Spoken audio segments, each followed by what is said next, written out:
Hello viewers, welcome to bit kitchen. இன்றைக்கி நம்ம சேனலில் என்ன ரெசிபின்னு பார்த்தீங்கன்னா வீட் பாஸ்தா. ஸோ அதுக்கான இன்க்ரீடியன்ட்ஸ்லாம் என்னென்னு பார்க்கலாம். ஃபர்ஸ்ட் ஒரு கப் கோதுமை மாவு, 2 மீடியம் சைஸ் வெங்காயம் நைஸாக கட் பண்ணிக்கோங்க,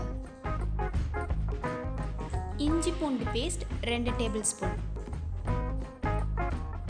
1/2 டீஸ்பூன் மஞ்சள் தூள், 1/2 teaspoon garam masala, 1 table spoon மல்லித்தூள், 1 டேபிள் ஸ்பூன் மிளகாய் தூள், tomato sauce 1 table spoon,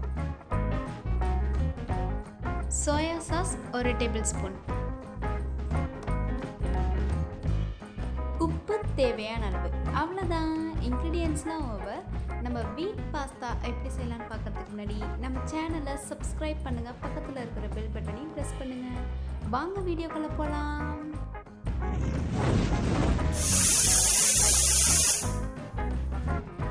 first ஒரு பேஷனில் 1 கப் கோதுமை மாவு, மாவுக்கு ஏற்ற அளவுக்கு உப்பு போட்டு மிக்ஸ் பண்ணி விட்டுக்கோங்க.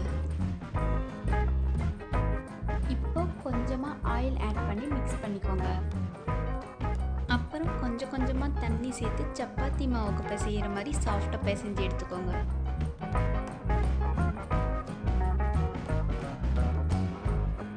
மாதிரி பிசைஞ்சதுக்கப்புறம் கொஞ்சமாக எண்ணெய் சேர்த்துக்கோங்க.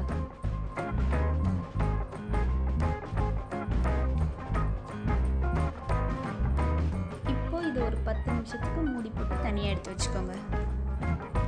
இப்போ ஒரு பவுலில் நம்ம இன்க்ரீடியன்ஸில் சொன்ன மசாலாஸ்லாம் ஆட் பண்ணிக்கோங்க. இப்போ மசாலாவுக்கு தகுந்த மாதிரி உப்பு ஆட் பண்ணிக்கோங்க. 1 table spoon soya sauce, 1 table spoon tomato sauce, இது எல்லாத்தையும் சேர்த்துட்டு நல்லா மிக்ஸ் பண்ணி விட்டுருங்க.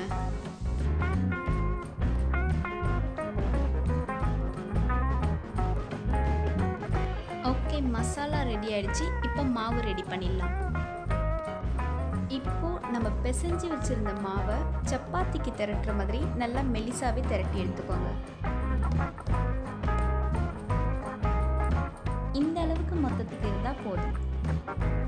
இப்போ இது ஸ்கொயர் ஷேப்பில் கட் பண்ணி எடுத்துக்கோங்க 2 சைடும்.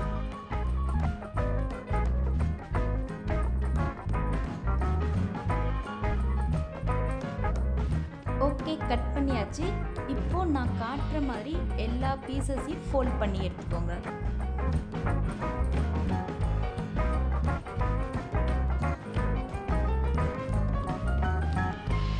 இப்போ நம்ம ரெடி பண்ணி வச்சிருக்கிற பாஸ்தாவை சுடு தண்ணியில் போட்டு ஒரு 10 நிமிஷத்துக்கு கொதிக்க விடுங்க.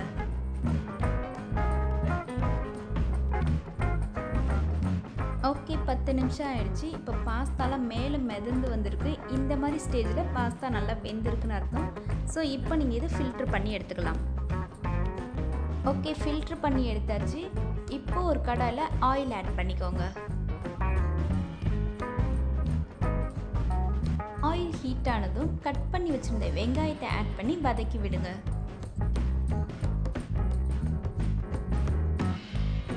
ரெண்டு டேபிள் ஸ்பூன் இஞ்சி பூண்டு பேஸ்ட்டை ஆட் பண்ணி அதோட பச்சை வாசம் போகிற வரைக்கும் வதக்கி விடுங்க.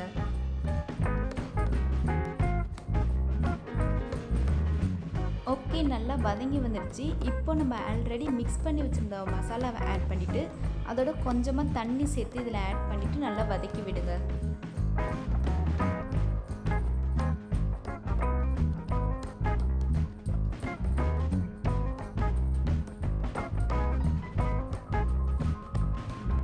இப்போ இது 2 நிமிஷத்துக்கு மூடி போடுங்க. நல்லா எண்ணெய் திரண்டு வந்ததுக்கப்புறம் நம்ம ஓப்பன் பண்ணிவிட்டு நம்ம ஆல்ரெடி செஞ்சு வச்சிருந்த பாஸ்தா பீசஸை இதில் ஆட் பண்ணிக்கலாம். இதெல்லாம் ஆட் பண்ணிவிட்டு நல்லா மிக்ஸ் பண்ணி விட்டுட்டிங்கன்னா நம்மளோட டேஸ்டியான வீட் பாஸ்தா ரெடி. ஸோ இந்த ரெசிபியை நீங்களும் ட்ரை பண்ணி பார்த்துட்டு உங்களுக்கு பிடிச்சிருந்துச்சுன்னா லைக் பண்ணுங்கள், ஷேர் பண்ணுங்கள், சப்ஸ்கிரைப் பண்ணுங்கள், பக்கத்தில் இருக்கிற பெல் பட்டனையும் ப்ரெஸ் பண்ணுங்கள்.